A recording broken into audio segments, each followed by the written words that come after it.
Thank you very much. Chair recognizes Mr. Gaetz for his 5 minutes. The Nonpartisan Government Accountability Office issues a report in June of 2016, Firearms Data. The ATF did not always comply with the Appropriations Act restriction and should better adhere to its policies. Mr. Wilcox, you're the witness the Democrats have invited here today. Are you familiar with that report? I am. And does the fact that the ATF broke the law concern you? The report, I believe, supported ATF's action in cataloging records to stop crime. I'll read from it. It says, a technical defect allows ATF agents to access data, including purchaser data, beyond what ATF policy permits. Do you take any umbrage with that conclusion?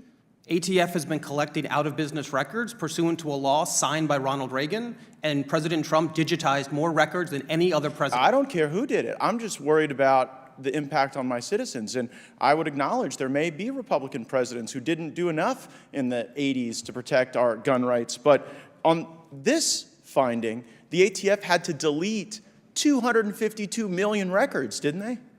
So this is a tool that's helped solve 50% of crime. Oh, wait. Did they have to delete 252 million records? What I know about this tool is that it's a crime-fighting tool. That's not what I'm asking you. Did they have to delete? You said you're aware of the report. Is that conclusion correct? They had to delete 252 million records. I'm not aware of that line, but what I'm aware of is the tool, crime-fighting tool. I'll represent to you that that's what had to happen. The fact that the government collected 252 million records that was beyond the law, beyond policy, never approved according not to me, not to my fellow Republicans, but to the GAO.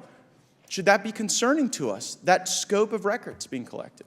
ATF's collection of out-of-business records was fully compliant with the law. That's not what the GAO said, so you disagree with the GAO report. Well, there's 2 points they made. One is the collection of out-of-business paper records that FFLs keep. The second piece was the collection of electronic records that FFLs keep. And what the GAO said was the electronic records were not being converted sufficiently. And that's what ATF so that's why they fixed had to delete become in compliance with the law. Because they had gone beyond their authority. You see, that's the concern of my constituents. When they go beyond their authority, and you may find those things virtuous, but no one elected you. They elected us to make the laws, and when we make the laws and they don't follow them, then people's rights get diminished. Another area is this issue of the arm braces. Now, in Mr. Wilcox's testimony, he says that an arm brace makes a weapon more powerful. Mr. Bosco, you know a lot about arm braces, don't you? I do.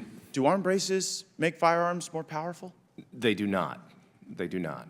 Does it concern you that the witness that the Democrats brought would make such a claim that is obviously disproven by any utilization of those arm braces? I hope that my testimony today can help everyone here understand that the brace does nothing to make the weapon any more dangerous than it already is.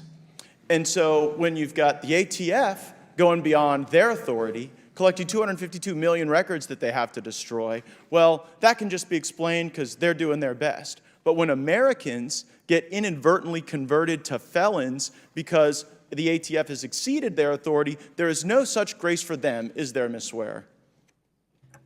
That would seem to be the case under the recent policy change to zero tolerance. Zero tolerance for our fellow Americans when they're trying to exercise their rights and protect their liberties, but all the tolerance in the world for a corrupt bureaucracy that is violating the law, exceeding their authority, and collecting records that they have no business collecting. I would make this final observation. I had the great privilege to spend 2 years on the House Judiciary Committee with the gentlelady from Missouri, and while she and I disagree strongly on this issue, her beliefs are sincere, and they are strong, and they are powerful, particularly when she expresses them. And so when she says to people that she wants to defund the police, she means it. And when she says in this committee meeting that gun violence is a public health emergency, well, she means that too. And our fellow Americans know the impact of folks up here in Washington declaring everything and anything a public health emergency. It means you're more likely to be locked in your homes, deprived of your freedoms, less healthy, less safe, less secure, and less able to live a truly American life. So know this, when the left talks about this as a public health emergency, get ready to see those enhanced authorities abused by the ATF. And, Mr. Chairman, it is my sincere hope that in the very near future, we will have those very folks from the ATF here. And I intend to be utilizing the new rules that we have in the House of Representatives to offer amendments to the Appropriations Act to zero out their salaries for breaking the law and abusing the liberties of our fellow Americans.